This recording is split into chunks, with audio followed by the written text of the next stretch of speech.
Vamos lá, questão 18. Ó, a questão 18, ela diz assim: sabendo que para x maior que 1, f de x satisfaz esse negócio aqui.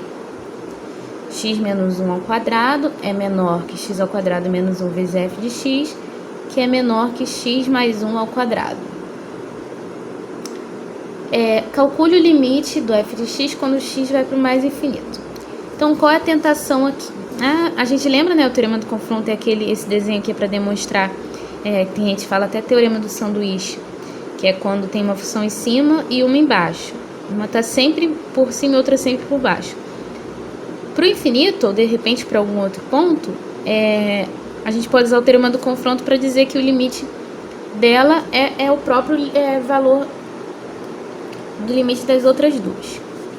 Então, a tentação aqui é já começar a calcular o limite do infinito desse cara e desse cara. Só que aí, se a gente fizer isso, a gente vai perceber que o limite x menos 1 ao quadrado, quando x vai para mais infinito, vai para infinito. E de x mais 1 ao quadrado também vai para infinito. Por quê? Porque, olha só, eu estou pegando o infinito e estou elevando ao quadrado. Então, está divergindo totalmente. Só que, por que isso não dá certo? Porque diverge, né? E também porque, se a gente fizer isso, a gente vai calcular o limite dessa expressão aqui. A gente não quer o limite dessa expressão, a gente quer o limite de f de x. Então, tem que tirar esse cara inconveniente daqui. A gente vai ver depois por que ele é conveniente. Deixar o f de x sozinho e aí sim usar o teorema do confronto. Para isso, a gente vai usar essa propriedade aqui, ó, que a ao quadrado menos b ao quadrado, que é a diferença de quadrados, né, é igual ao produto da soma pela diferença ou diferença pela soma, tanto faz. Por que a gente vai usar isso? Porque, olha só, eu não tenho x menos 1 e aqui eu não tenho x mais 1. Se eu arrumar um jeito de dividir por x ao quadrado menos 1 e fatorar o x ao quadrado menos 1 em x mais 1, x menos 1, eu posso cortar coisas e posso fazer com que o limite vá para um número de verdade, né? Uma constante. E aí, para provar isso, para conseguir dividir por x ao quadrado menos 1, eu vou precisar usar o fato de que x é maior que 1. Porque se x é maior que 1, ambos positivos, então x ao quadrado também é maior que 1. 1 ao quadrado é 1, né? E aí, se eu passar esse 1 aqui para o lado esquerdo, eu vou ter que x ao quadrado menos 1 é maior que 0. Por x ao quadrado menos 1 ser maior que 0, eu posso dividir essa equação aqui, que eu chamei de 1, por x ao quadrado menos 1. Na verdade, isso aqui é um sistema de equações, né? Mas como ela está assim linear, dependendo das propriedades, eu posso fazer as contas nela assim mesmo. Então, ó, dividindo 1 por x ao quadrado menos 1, o que eu fico? X menos 1 ao quadrado sobre x ao quadrado menos 1 é menor que f de x, porque esse cara vai cortar com ele mesmo, que é menor que x mais 1 ao quadrado sobre x ao quadrado menos 1. Agora vamos para a fatoração. Então, ó, x menos 1 ao quadrado, vou fatorar. Diferença pela soma. Soma pela diferença a gosto do freguês. E do outro lado a mesma coisa.